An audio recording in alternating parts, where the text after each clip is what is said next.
Hello everyone, it's Becky here and welcome to another Tuesday video. I thought that maybe occasionally I could release video on Tuesday as well, especially if I would do some tag videos, and that's what I'm gonna do today, because today I'm doing It's All Relative tag, which was created by AJ Dunn Reads and Writes, and I was tagged by Kelly from Books I'm Not Reading, and this is also the first time I would like to tag someone, so hopefully I do it correctly, but I would like to tag Alice from Alice and the Giant Bookshelf and Gina from Gina's Tinier Books. So if you two lovely ladies are watching and you haven't done this tag by the time this video is going to be released, then I just tagged you. So hopefully that's how you do it. And yes, so the prompts. The first question is Mamma Mia. It's recommend a book with a mother character that is pivotal to the story.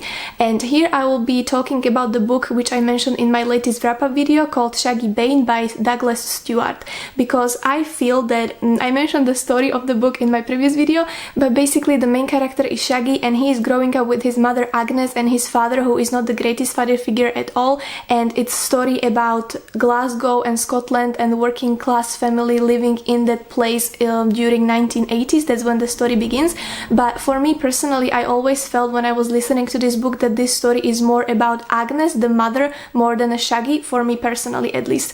And Agnes is a character who's been really through a lot. She is trying to hold the family together, however all the circumstances are really working against her because the life is not easy for her. Her husband was not great father and husband either, so later on she starts to have troubles with alcoholism and she is not able to take care of her kids anymore, and when her older kids leaves the house later on she remains only with Shaggy, but then it just gets even more complicated. I really felt that in this book, for me, the character of Agnes was actually sort of like a main character, so that's really the book I would recommend. Okay, so the prompt number 2 is Papa Don't Preach, a book with a father figure you like or despise. So I need to put my tea down here and I'm gonna grab the book, and for this I really do love character of Hans Huberman from Book Thief. If you haven't read the book or if you haven't seen a film, I highly recommend you will read this and watch the film, because I think that this time I saw the film first and I really loved it, but then after I read the book I love the story even more, so it's the whole package, books and film. Hans Huberman is a character who is loving, generous, caring, and even though sometimes he was harsh with Liesl, it was just because he wanted to protect her and because he loved her very much. He is full of empathy and I just love him most in the world. And if you haven't read the book, the story is set during the World War II. It's not very happy story because there is a lot of suffering, sadness, death and loss, but in the same time it's a story about love, friendship, and also what does it mean to be a human and what does it mean to help to each other, and all just all the struggles people had to go through during the World War II. And definitely one of the best books set during this period I read, so definitely recommend you to read this. Okay, and I was very excited about this one because this says Brothers and Sisters, a book with an interesting sibling relationship, and for this I have little pile here of these books, and these were books of my childhood. I will show you at least one so you can see it properly. I think this was the first episode, or like the first book from the series. This is a series written by Thomas Brezina, who was born in Austria, and he was the author of my childhood because he wrote so many different series of the books for children. I remember one there was about sort of like a mystery club where a group of friends were solving different mysteries, and at the beginning of the book you could find little, it looked like magnifying glass in a way, and through that you could read some pages from the book, so for children it's absolutely amazing thing. But this story concretely is about two girls. I actually not quite sure how would you translate this in English, because the title of every book was always different, but one thing they had in common was written Chalanom vstup zakázaný len pre čarodejnice, which means something in a way that boys are forbidden and this is only for witches. And the main characters are two girls, Lizzie and Tinka, and they are classmates from school, but they don't actually like each other very much until the point that they find out that their parents fell in love together, because one of the girls was growing only with her mom and siblings, and then another girl was growing up only with the father and her siblings, and obviously mom and dad, they fall in love, and suddenly they need to face this new situation when two girls who did not like each other very much are suddenly sisters. And what is even better here about this book is that during one school project, these two are assigned to go and speak with older people who are living in their town, and they meet through this Miss Shikentans, I think that was her name, who has this lovely beautiful cat called Cosimo, and she happens to be a witch. And then during the story, I don't remember exactly how that happened, but basically she ends up disappearing, and she gives her special magic old house to these two girls, and they start the new adventures with this. And then every single book from this series is about some different adventure and situation, and just love this book so much. So if there is any chance you can access these books, definitely recommend it for your children or even for yourself, because those are really lovely. Yes. Okay, I need to calm down a little. So the prompt number 4, it's been 84 years. A book you like that is multi-generational or chronicles a character's whole life. And here I'm going to be talking about The Hungry Hill, which is the book I mentioned already when I was doing video about Daphne du Maurier, because whenever I have a chance to speak about Daphne du Maurier and her books, I will. And this book called Hungry Hill is basically a story which is really multi-generational, because it speaks about 5 generations of 2 families. The book is set within years 1820 and 1920, and this book basically describes the conflict between 2 families, Broderick's and Donovan, who is never ending and been going on for 5 generations, because the Broderick family got very rich because they were extracting treasures and the wealth from the Hungry Hill, but Donovan family believes that by the law everything that Broderick's family got from the Hungry Hill should belong to them. So if you do like Daphne du Maurier and you haven't read this book, because I know this is not the book that people would be talking very much relating to her, I highly recommend you will read it, because it's Daphne du Maurier and it's great. Okay, so the prompt number 5, You Complete Me, a book with an interesting marriage as a central element to the story. And here I'm going to be talking about book Orwell's Story, because I must confess that I've seen mostly the film and I read the book very briefly once and I don't remember it very much, but I just love the film more than anything. And there is also a book by Bohumil Hrabal. And for people who are not from Slovakia or Czech Republic, I'm not quite sure if you can access this book, but it's called Postřižení. But if you cannot access the book, there is also a film which is on Netflix as well, and in English they translated it as Cutting It Short.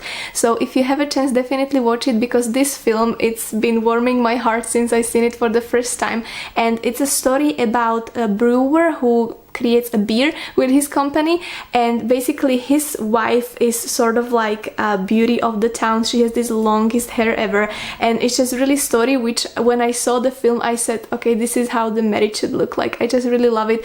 And it talks about the life in a small town and how people view each other and interact with each other, and the relationship of these 2 characters, the brewer and his wife, and how she is really beautiful, and whole city and every man admires her, but she only has eyes for her husband, and it's just something really beautiful. And also the brewer has a brother who comes to visit him for a couple weeks, but his brother cannot hear very well, and so he's shouting every single line he says. He's just shouting, and it's really hilarious. And the film was created in 1981, I think. Yes, 81.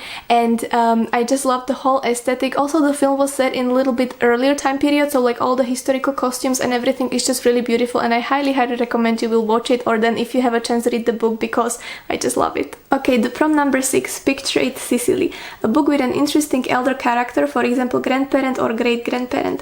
So here I will mention a book which is all-time most famous in Slovakia and Czech Republic, and it's called Babička by Božena Němcová.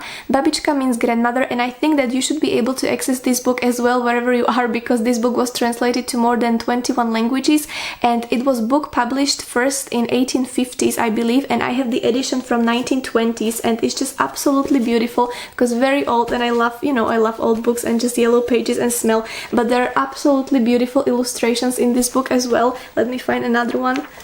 For example, like this. I just love it so much. It's really beautiful.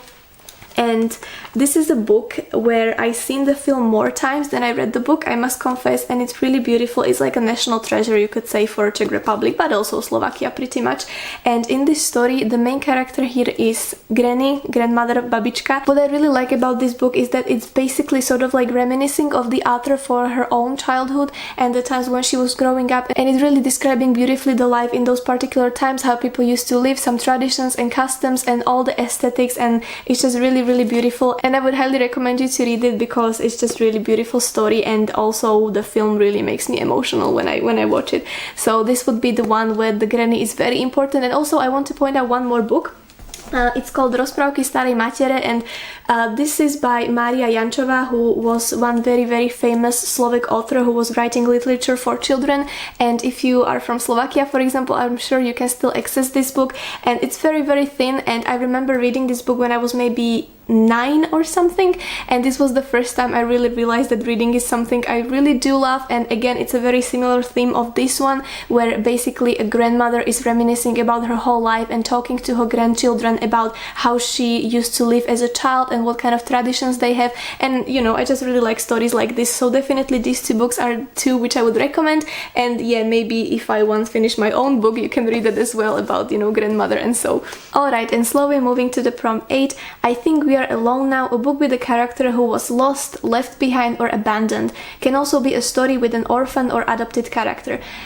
So here I'm not gonna mention Harry Potter or anything, but I'm gonna mention this book. I don't know if you know that Tim Burton, the amazing director, also released one book, and it's called The Melancholy Death of the Oyster Boy and Other Stories. And the reason why I chose this book is that especially the whole aesthetic and whole vibe and story reminds me of this prompt, because it's written sort of like a poem, and it has, so you can see it, and it has a lot of lovely illustration, but they are kind of creepy, you know, like all Tim Burton's stories and books, but I really love it. And it doesn't really have like the main character. You could say that there is one main story which is about the Oyster Boy, but then there are also some other stories which are about creatures probably, which are either alone or abandoned or feel alone. So that's why this book was really reminding me of this prompt, and I would recommend you to read this, and especially if you like Tim Burton, because I really do love him, it's a great book to try. Alright, and I'm moving to the last prompt, and it's called Fur Baby. So a book where a pet or animal is a part of the family and or